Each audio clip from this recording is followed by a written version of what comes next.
peux? Merci.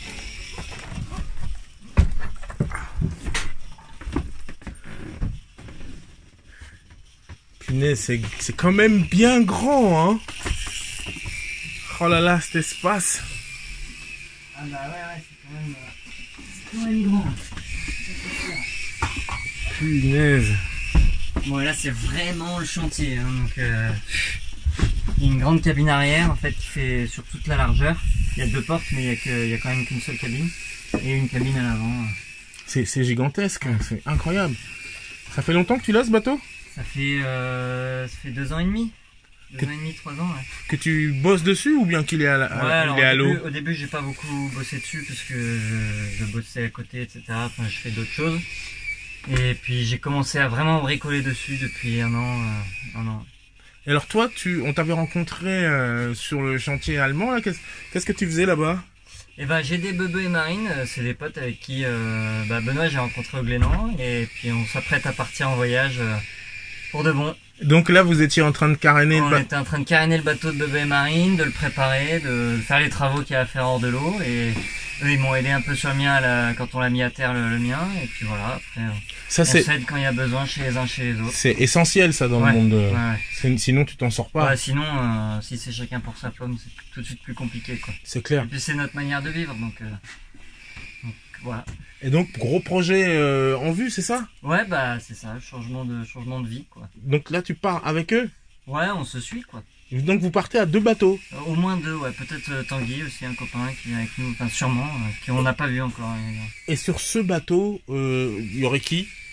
Il y aurait moi, il y a un pote à moi qui était peut-être censé être là, mais avec le confinement, tout ça, il n'est pas venu, qui va venir, et puis d'autres gens qu'on va rencontrer. Et la date du départ? La date du départ? Oh, c'est fixé 15 juillet, mais ça sera... c'était une date parce qu'il fallait se fixer une date pour avoir un leitmotiv, un objectif. Mais en tout cas avant 2022? Ah oui, bah là cet été là, on repasse pas un hiver ici. Et tu nous autorises à vous suivre avant le départ? Ouais, carrément. Ouais. Parce que ça fait rêver en fait les gens qui s'en vont. Ouais. Nous on les regarde, on reste sur le quai, je te jure. Moi aussi je regarde beaucoup de gens qui s'en vont. Et bah maintenant c'est nous quoi.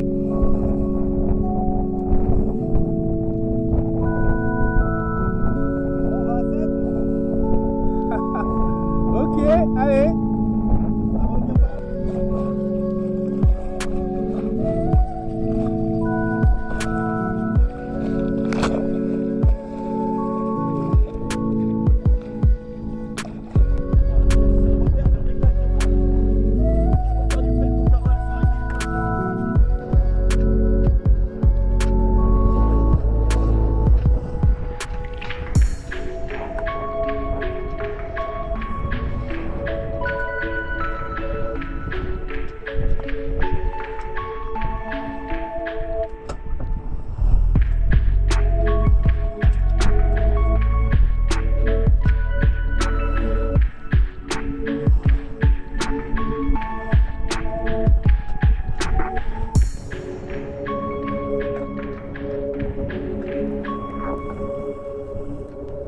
Ouais, mes filières sont pas assez tendues.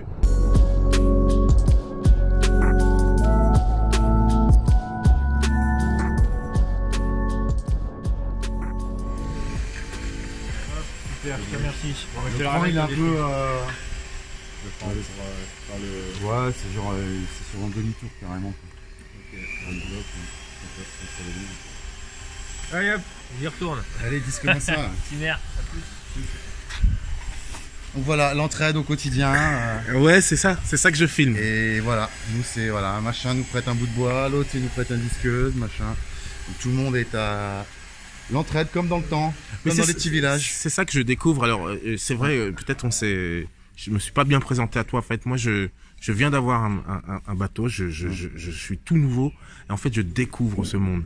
Et tout ce monde-là, la relation qu'il y a entre les marins, leurs programmes, la relation qu'ils ont avec leur bateau et les projets de vie, de couple, de famille à bord, tout ça sont des mondes qu'on ignore à terre. Et en fait, c'est très inspirant. C'est pour ça que je viens t'embêter et te questionner un peu sur ton aventure, quoi. Et non, mais après, ce qu'il faut constater aussi, c'est que il y a autant de marins que de projets que de marins. Tous les projets sont respectables. Il y en a, c'est des entre guillemets des tours du monde, voilà, aller dans les glaces, etc. Il y en a, c'est rester sur la Méditerranée, il y en a, c'est rester au port et sortir de temps en temps avec les copains, machin. Chacun sa vision en fait de la mer et de l'esprit.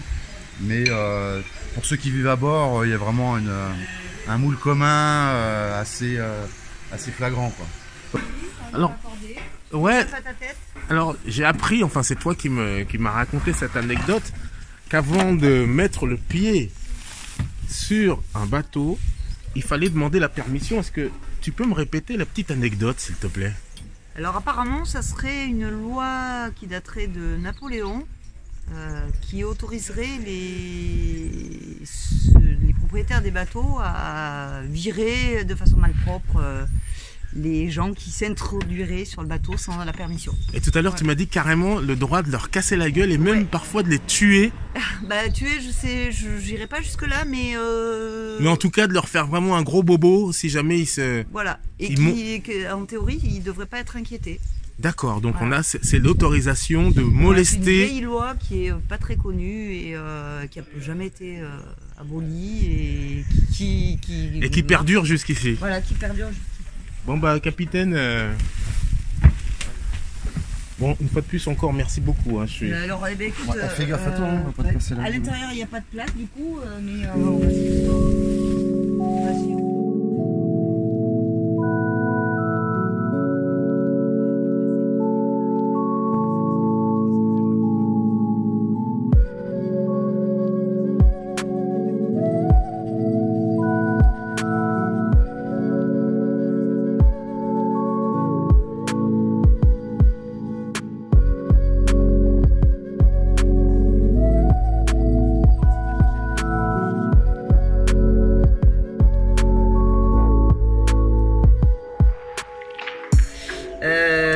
Anthony et Olivia, voilà, on s'est rencontrés il y a 6 ans et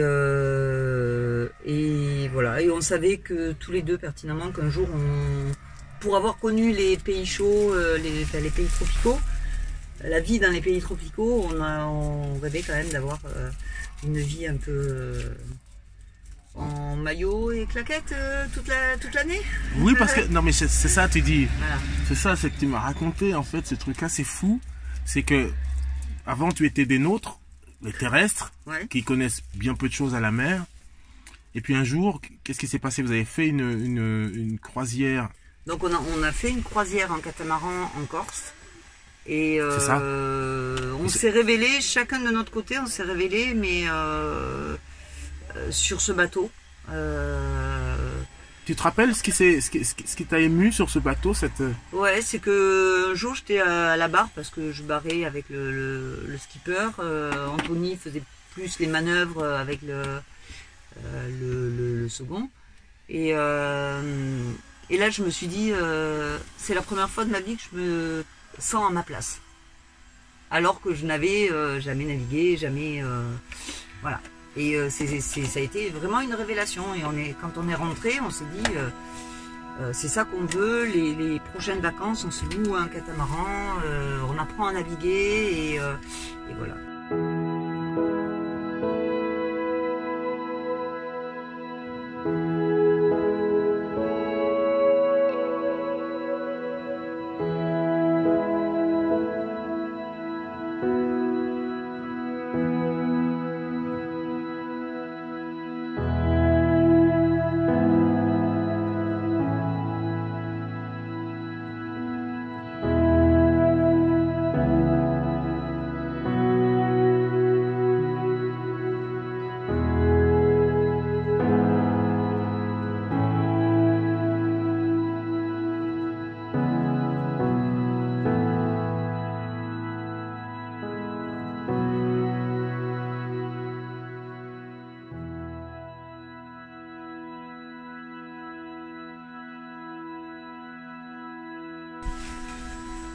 En fait, j'ai toujours fait des choses dans ma vie, soit qu'on attendait de moi, soit que je pensais être, enfin, ou qui me correspondaient peut-être au moment où j'ai fait des choix particuliers.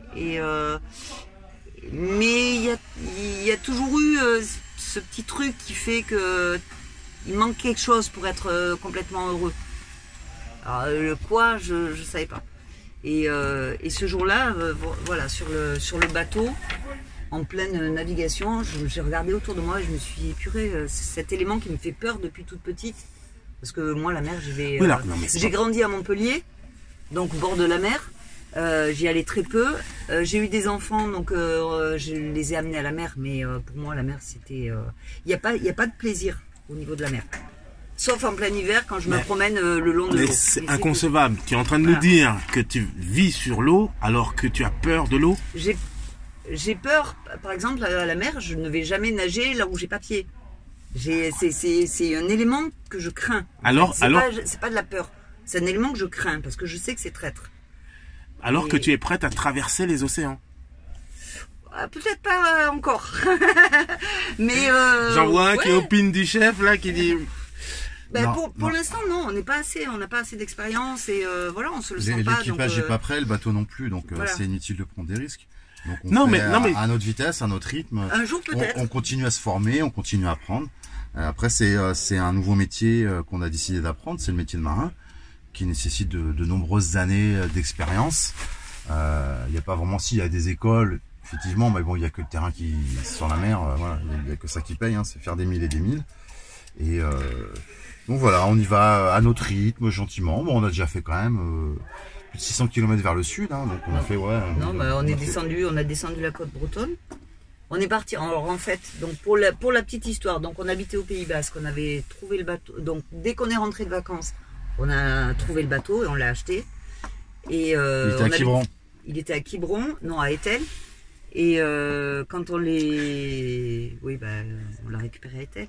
Et voilà, donc on a mis 1 an pour passer les permis, solder nos entreprises. Enfin, moi j'étais à mon compte, donc j'ai soldé mon entreprise. Lui il était salarié, donc on a attendu la fin de son contrat. Et puis on a déménagé, tout quitté et on s'est installé sur le bateau.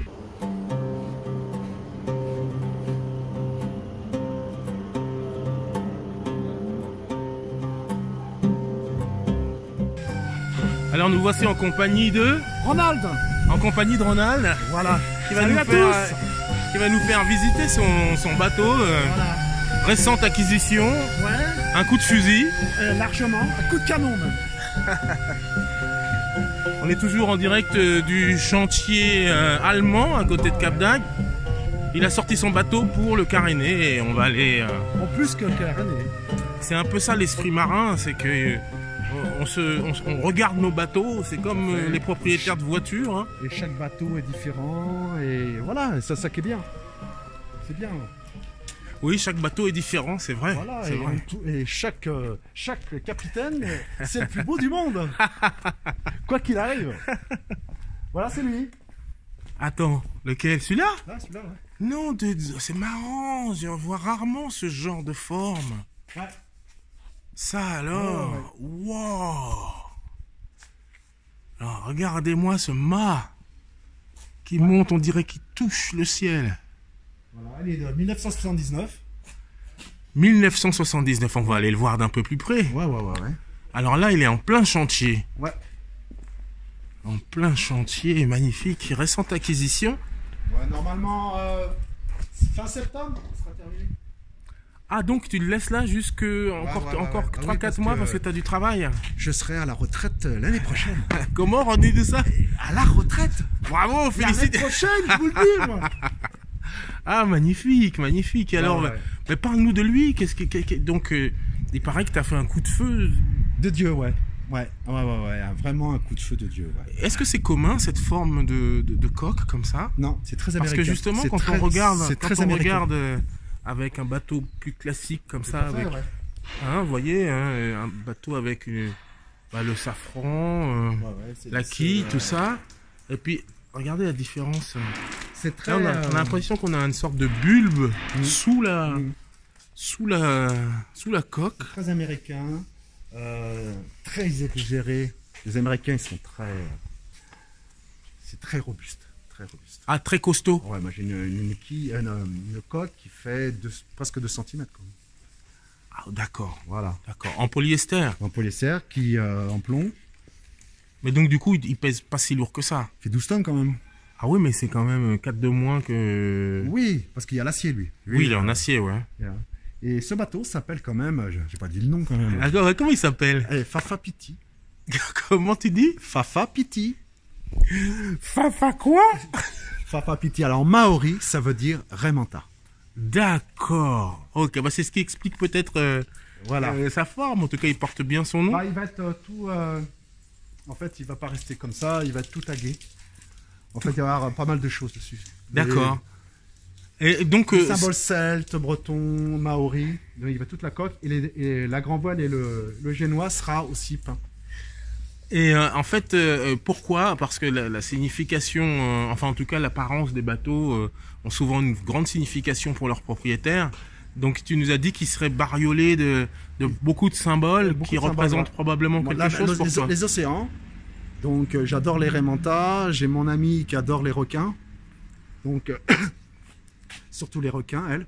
Et moi les mantas. Donc on va tout dessiner. Et on va même proposer notre bateau à des scientifiques, voilà, gratuitement, s'ils veulent faire des expéditions.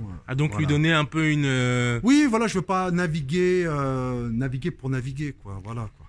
Et tu nous le fais visiter ou... Bah, alors j'ai les vernis, donc... oui, on peut pas marcher. Tu peux monter sur le pont, si tu veux. Ah oui, juste le pont, oh là là. Tu pourras faire de l'intérieur, tu pourras regarder. Magnifique, allez, c'est parti pour la visite de... Tata pipi caca. Non, Fafa pipi. Ah, comme il est. Alors fais attention à la tête parce qu'il y a une encre là. Oula mon Dieu. Ah oui, effectivement. Alors voilà. Wow. Voilà. Et il est malheureux là parce qu'il est sur le béton. Ouais, alors bientôt on va. Je lui laisse le temps. Oh là là, mais il est très profilé en fait. Ouais. C'est une fusée. Ouais. On s'en rend pas compte quand on est en bas, mais il est très étroit. Ouais. Il fait quand même presque 4 mètres de large.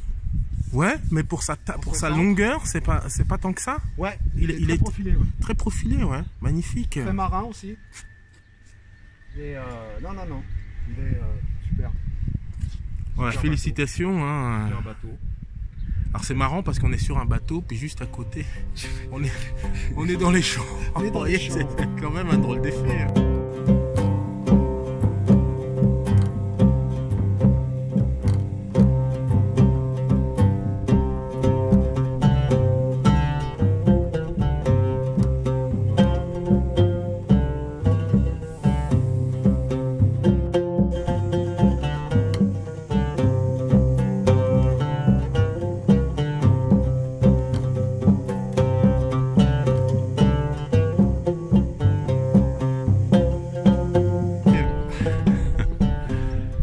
Super. Si tu veux te mettre là, parce que j'ai vernis de tous les côtés là. Oui, on va juste, c'est juste pour un petit coup d'œil pour ceux que ça intéresse. En plein travaux, voilà. Alors c'est quoi les aménagements que les travaux? Alors là, tu as le carré. Au fond, ce que j'ai fait. Alors au fond, il y a une cabine, bien sûr, de place. Là derrière, j'ai ma cabine du capitaine. Ah, tu dors à l'arrière? Ah ouais. Donc voilà, il y a le carré, la cuisine que j'ai, et puis bon, j'ai refait ma cabine propriétaire pour l'aménager. J'ai 2 salles de bain. Oui, attention, parce que ça colle. J'ai 2 salles de bain, 2 toilettes. Donc j'ai supprimé, j'ai fait qu'une salle de bain dans la chambre du capitaine et l'autre toilette à l'autre côté du bord. Comme ça, voilà. Eh ben c'est super, en tout cas merci beaucoup. Bon, avec plaisir. Il est vraiment impressionnant, sa forme est tout à fait incroyable. Enfin, je sais pas si vous avez pu vous en rendre compte, mais quand on le regarde d'en haut, on voit qu'en fait il a les hanches vraiment très étroites. Tout à fait, ouais. On dirait un peu en forme de balle de fusil, vraiment. Il est très... c'est incroyable pour sa taille. Parce qu'ils ont fait le confort et entre parenthèses, la vitesse. Il est très bien profilé. Super, merci beaucoup pour cette visite. À bientôt. Je sais pas où, mais à bientôt. Super.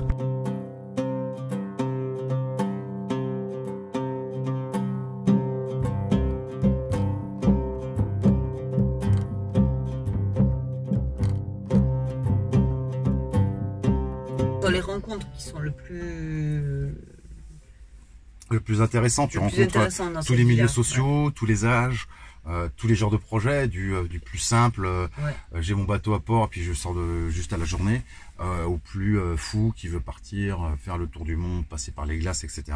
Donc il y a vraiment toute une graduation de projets, et après chacun il trouvera le sien. Je pense que c'est à chacun à trouver ses limites, pas forcément, mais à chacun d'oser, et puis voilà, comme j'ai dit, à chaque marin il y a un projet, quoi. Il n'y a pas de règle. C'est pas parce que tu achètes un bateau tour du monde que tu dois faire un tour du monde.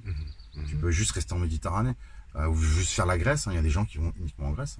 On a rencontré des gens, ils ont fait d'autres choses, puis la Grèce leur plaît, ils vont en Grèce, quoi. Donc, tous les étés ils vont en Grèce.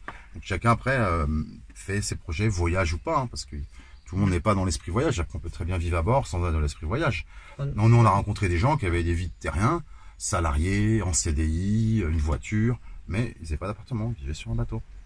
Il faut savoir que dans l'absolu, ça coûte beaucoup moins cher. Ouais, c'est très intéressant d'habiter sur. C'est très intéressant par rapport à un appartement. Généralement, sur les ports, toutes les charges sont comprises, eau et électricité. Donc il y a plus d'histoires d'abonnement aussi à faire, etc. À gérer. Et qu'est-ce que je voulais dire, ouais, voilà, et on sait par exemple notre copain là qui habite à Pornichet qui est un port très cher. Lui, lycée sur l'année, comme il est l'année, ça lui revient à 120 € par mois. Ah oui. Trouver un logement à 120 € par mois, eau et électricité comprise. Nulle part vous trouverez ça. C'est clair, c'est clair. Donc, c'est bien que tu l'aies dit à la caméra, oui, parce qu'il y a, faut bien mesurer les choses. Avoir un bateau pour dire j'ai un bateau, là ça va coûter très cher et c'est un peu une dépense inutile. Par contre, avoir un bateau et vivre dessus en disant j'économise la planète, parce qu'on est beaucoup plus économe en électricité et en eau. J'économise aussi mon argent, parce que nous finalement on fait des ports à la nuit, donc ce qui est le plus cher, à l'unité, on va dire, ce qui est le plus cher, mais finalement à la fin du mois ça nous fait un loyer 500-600 €, ce qui est un loyer quasiment normal.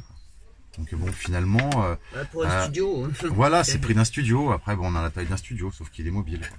Voilà. Mais vous avez un studio dont le jardin fait la taille de la Méditerranée. C'est ça. Il y a des gens qui nous ont demandé si on ne se sentait pas à l'étroit. Alors il est vrai qu'on a quitté un appartement de 110 mètres carrés pour venir sur le bateau qui fait 10 mètres carrés habitables. Mais non, on ne se sent pas à l'étroit, d'abord parce qu'on voit l'eau partout. Bon, là, les rideaux sont pas ouverts, mais... C'est extraordinaire. Moi, j'étais jamais monté à bord d'un kata. J'avais jamais vu cette disposition. Ah mais là, tu le verras pas. Tu le verras pas partout. Hein, c'est assez unique. C'est unique comme ça, hein, d'accord. Ouais. Okay. Parce que avec le lilas, généralement, le carré, en fait, il rallonge l'entrée, et le carré est décalé. Il est sous les hublots là-bas, le carré. Ouais. Donc c'est rare d'avoir le lit. C'est étonnant. C'est ancienne génération. Les niveaux et tout, le parquet et tout. Non mais regardez, c'est du parquet. C'est magnifique, hein, on se croirait à la maison. Oui, avec le... Non, en fait, voilà, il y a le carré là, on a notre lit devant.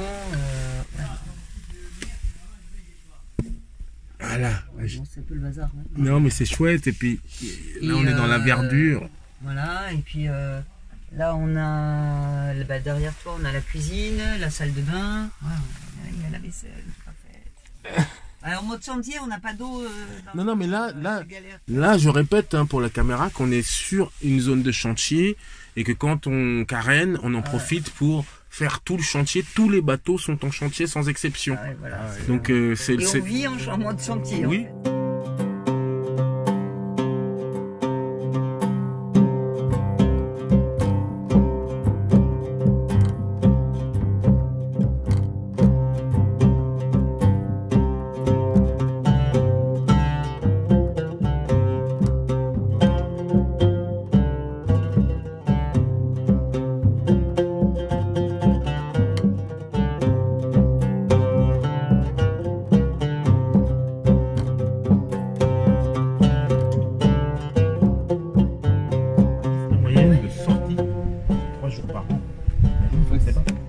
Le premier truc à faire, c'est de faire tout le port, parce qu'il y a des bateaux qui ont leur place, et gros, ils sont à vendre et avec leur place. C'est-à-dire qu'on achète le bateau et la place, comme a fait Laurent. Ouais, ce que disait ah, mais et en fait, c'est plus simple que d'avoir ce bateau-là que d'avoir la place. Donc, il y avait une place pour moi.